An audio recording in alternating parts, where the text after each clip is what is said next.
Revenue and Disaster Management Minister Kerman Shila today said that if required, the department will employ the help of the Northeastern Space Application Center to map areas vulnerable to natural disasters in the state. He added that in the last 24 hours, the situation in Garo Hills, because of incessant rains, remains critical as landslides and floods have affected different parts of the region and damage to infrastructure have also been reported. As many as 24 people have been affected as a result of this, however, no loss of life was reported until now, the Disaster Management Minister informed. He added that the department and officials have been on alert to provide any assistance to the people affected due to heavy rains.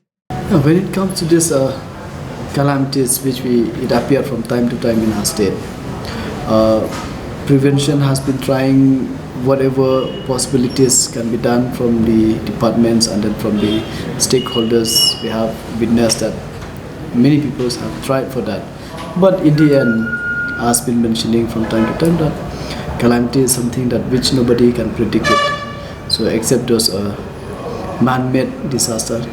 So even a man-made disaster also cannot be guaranteed that it will not occur. So for that, the only thing is that we have to be very much alert, especially when it comes to construction, and then it should be as per the engineers, design and all. So I believe that maybe we can reduce. So even the contractor should do as per the guidelines. So I believe that maybe we can reduce. And then when it comes to landslide and all, it's quite difficult to predict where, when. So if we know it in advance that this thing could occur in any place, the only thing is that we can alert the public. So stopping is something is very difficult. Now when it comes to this construction and all, I think example like PWD, when it comes to road, they have their own mechanism and they are trying to stop it if possible. But in the end, has been mentioned that we cannot predict exactly where it will happen, when it will happen. So if we say that to completely stop moving in that area, then that is not advisable. Otherwise, our people will not be able to travel. So in that way, so the only thing people should be very much alert when it comes to rainy season, that when they travel, be careful. So maybe we can save life through that. We have witnessed that almost all the area in Meghalaya is a landslide prone area. So for that's why we cannot predict, because we are a hilly region, hilly area. So wherever we go, we witness that landslide always occur. So for like in the case of Sonapur, we used to see that the landslide occurs frequently in that Sonapur bridge. So that has been identified as a landslide prone area. So whether other places also are being identified? From my side, I really don't know where exactly they have identified all the places in Meghalaya. So for this, we need to have data which has been collected by our department. As of now, I don't have the records with me. But is the department in the process of mapping all these landslide prone areas? When it comes to this, our department, I can say that not only our department, every department which are a part of those construction department, example like PWD roads, PWD buildings, and even other inline departments, they do identify themselves in wherever they have a construction. So for that, the only thing is that they need to provide us the data on that. So when it comes to this flood, yes, no doubt, we have witnessed always every year about this flood occur especially in Garo region. So for this, the Deputy Commissioner of those concerned department, those concerned area, so he's looking after this, and then even our officers, also the one who's looking after the disaster management, they are connected with them always. So that is how we are working hand in hand, and whenever we feel that they require any kind of assistance or help, so we send it immediately. So that's why our department put that 50 lakh fund in the concerned Deputy Commissioner, so that money can be utilized in the relief. So that is how we are trying to get connected with them. This 15th Finance Commission, they earmark money specific for the disaster management, where that money can be utilized for the entire, for every year. So in 5 years term, so they give us the fund, and in that 5 years term we utilize the money. And the reason is that why they give this money to our department is that knowing that these calamities, this disaster happen in every year. So that's why with this fund we believe that we can reach, if not 100% to our people, at least we are trying to give them some kind of relief, and then maybe some kind of assistance and help to support those affected family. So that is one the most important thing, that which the 15th Finance Commission has earmarked money for us. And then when it comes to different requirement of our people, their losses and all, so as per norms we follow that. Compensation is for everything. Whenever as per the norms if it included, there's a compensation for everything. And I would like to share with you, so soon we will be having a program in East Jainti Hills, where the Deputy Commissioner of East Jainti Hills, in collaboration with our department, that we will give, we will not wait, especially for those incidents which happen on fire, the family who lost their houses and all. So for that we are giving them that, and we'll make sure that we give the compensation to them within a short period of time. It should not be in years. It should be within a week, or maybe maximum within a month.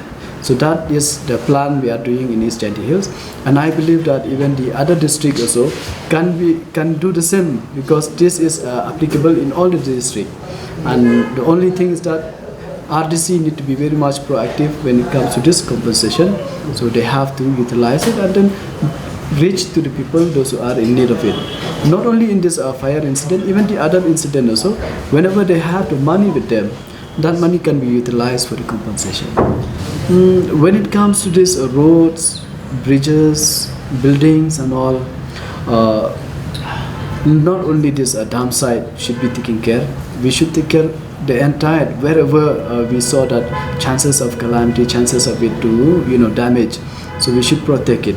And for this, from disaster management, we do try to trace when it comes to this, but we need the cooperation of everyone, not only the government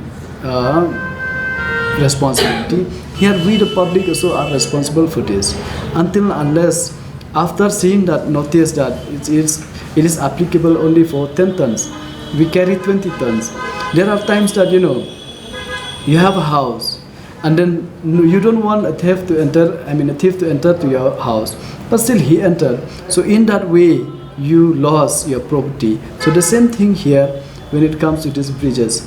So if the people are go against that notice, so of course you cannot trace it 100%. So never know when it will happen. So my request to the public is that we require your cooperation.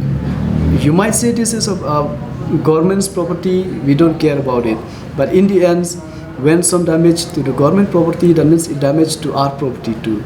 So for this we need your cooperation. Yes, I do. Department should conduct a survey. Yes, very good.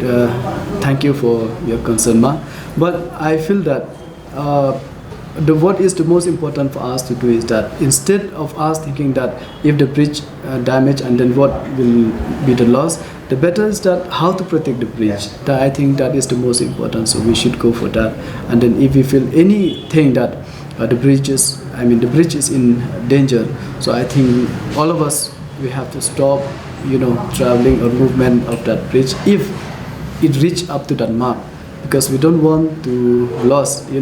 If anything happened to that bridge, then what will happen to our state, especially electricity and the loss of life. So many things will be lost.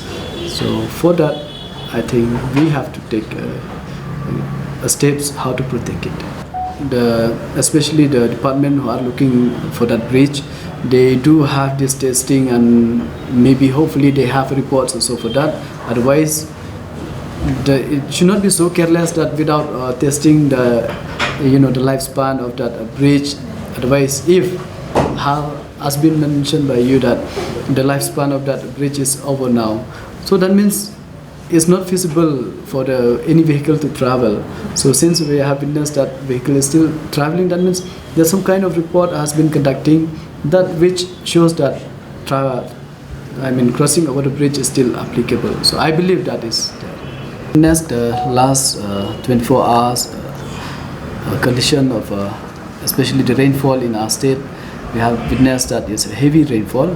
So we have the reports here in West Garo Hills.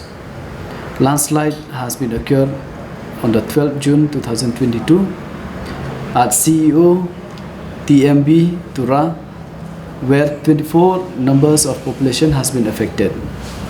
So, and then even on the 9th June also in Barenga Para subdivision, that also flood has been occurred, where few of infrastructure has been damaged, that is in the locality roads and then PWD roads in West Garo Hills itself. And we have witnessed the police, BDO, SDO, PWD, and then PWD roads, manager, hatchery and poultry farm under Umsning block, that also has been affected. So these are the reports of the last 24 hours. So nothing much when it comes to this report which we have received. The last 24 hours we have no receipt of loss of life.